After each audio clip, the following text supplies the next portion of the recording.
চোপড়ায়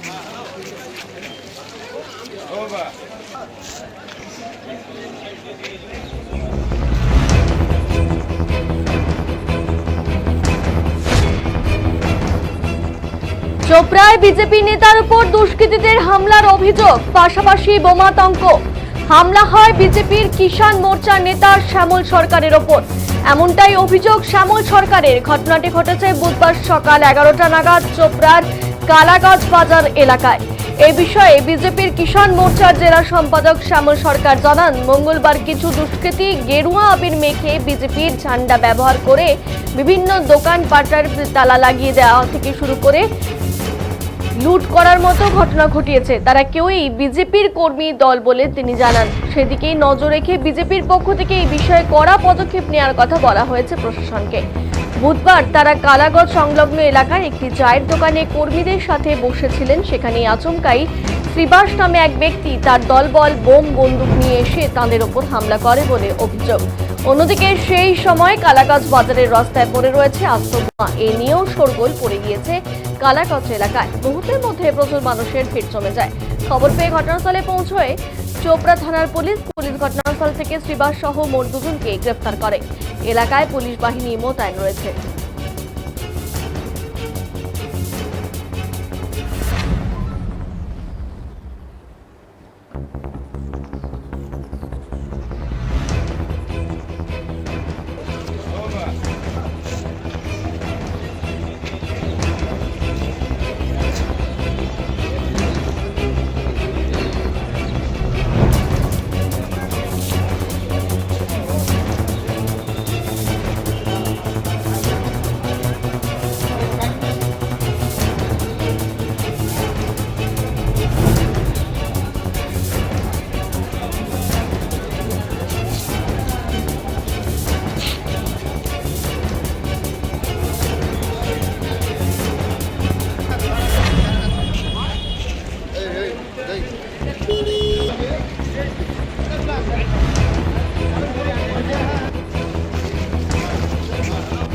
ঘটনাটা ঘটেছে আমি বিজেপি জেলা কিষাণ মোর্চার জেলা সম্পাদক দল থেকে আমাদের নির্দেশ আছে যে কোথাও ঝান্ডা লাগানো যাবে না, কারো কাছে জোর জুলুম করা যাবে না, চাঁদা তোলা যাবে না, চাঁদাবাজি করা যাবে না। কিন্তু কালকে ওরা ওই আমাদের এখানে রোয়ান সব রাত্রেবেলা লুট হয়েছে। আমরা এখানে সাধারণ পাবলিক মিলে কিছু মানুষ মিলে যারা মোটামুটি অনুমানিকভাবে যারা করেছিল তাদেরকে একটু ধমকাধমকি করা হয়েছে, যেই কার জন্য পরবর্তীকালে না হয়। এই করার পরে বাস স্বাভাবিক আজকে সকালে হঠাৎ করে আমি চায়ের দোকানে বসে আছি, আমরা 2-3 জন এসে বোম বন্দুক নিয়ে আমার উপর হামলা। কে হামলা করলো? শ্রীবাস মণ্ডল সঙ্গে 4-5 জন ছিল। দেখা গেল বোমও উদ্ধার হয়েছে ওখানে। বোম বন্দুক নিয়ে এসে হামলা করে পুরো পাবলিকের সামনে একদম ওপেন। ওই বোম কার ছিল? বোমটা বোম ওই যে ব্যাগ নিয়ে আসছিল পিঠে, বোম নিয়ে শ্রীবাস টাইটেল জানি না। কতটা আতঙ্ক আছেন? আপনি তো বিজেপি কর্মী একজন। আমি বিজেপির জেলা সম্পাদক। আমি আপনার উপরে শ্রীবাস তো বিজেপি করতো। ওরা তো নতুন করে বিজেপিতে হয়তো ওই যে ইলেকশনের দিন হয়তো আবির মেখে এরা করে বেড়াচ্ছে। তারা কেউ বিজেপি না। এরা কি বিজেপির কোন দায়িত্বে আছে? ও বিজেপি তো বিজেপির কোনো দায়িত্ব নাই। ঘটনাটা ঘটেছে। কি ঘটনা হয়েছিল এখানে? ঘটনা হয়েছে, আমি এইমাত্র সেলুন থেকে বাড়ি গেলাম বৃষ্টির মধ্যে। বাড়ি গিয়ে জামা কাপড়টা খুলে আমি বসেছিলাম, এমন সময় আমাকে একজন ফোন করে যে কালাগঞ্জে এরকম অনেক লোকজন, গণ্ডগোল বোধহয় হবে, তো তুমি একটু আসো। আমি এই তাড়াহুড়া করেই যখন আসি, এসেই কিছুটা আসতেই আমাকে বলছে বোম রাস্তায়। আমি তো শুনে অবাক, আমার লাইফে প্রথম আমি বোম দেখছি।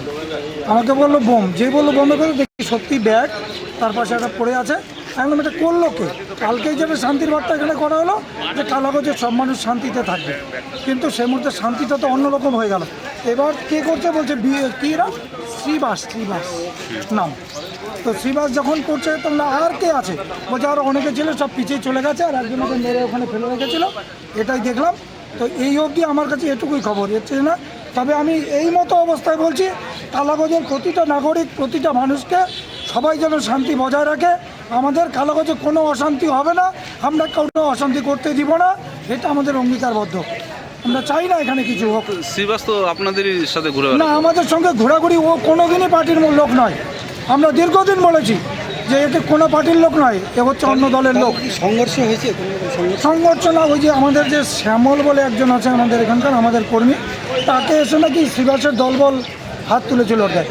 ওর গায়ে যখন হাত তুলে তখন কালাগতের গ্রামবাসী এটা প্রতিবাদ করেছে। তার মানে দুই পক্ষ, একটা হচ্ছে বিজেপি পক্ষ আর একটা তৃণমূল পক্ষ। এখানে তৃণমূল পক্ষের কথা আমি বলবোই না, তৃণমূল পক্ষ নয় এখানে। এখানে হচ্ছে শিবাস কোন দলের লোক আমাদের জানা নেই, কিন্তু ও আমাদের ভারতীয় জনতা পার্টির কেউ না। শ্যামল তো আপনাদের দল। আর শ্যামল আমাদের লোক। শ্যামল এসে চার দোকানে বসেছিল, আমরা এক জায়গায় বসে চা খাই সব সময়। বোমা কার কাছ থেকে? হ্যাঁ, বোমাটা কিভাবে উদ্ধার? বোমাটা বলতে পারছি না, আমি তো এসে দেখলাম যে ওখানে বোম পড়ে আছে। আমি দেখিনি কার ব্যাগ থেকে পড়লো, কে ফেললো। পরে শুনলাম নাকি শ্রীবাস নিয়ে এসছে। পুলিশকে তুলে নিয়ে গেল কাউকে? হ্যাঁ, শ্রীবাসকে নিয়ে গেছে তুলে, আর যে আহত হয়েছিল ওকে তুলে নিয়ে গেছে। এটুকুই, এই অবধি এটুকুই আমার জানা আছে। আপনার নাম আর আপনার পরিচয়? আমার নাম হচ্ছে পিনু চক্রবর্তী, আমার বাড়ি এখানেই। আমি হচ্ছি 1 নম্বর মণ্ডলের ভাইস প্রেসিডেন্ট। কি ঘটনা হয়েছিল এখানে? ঘটনা হয়েছে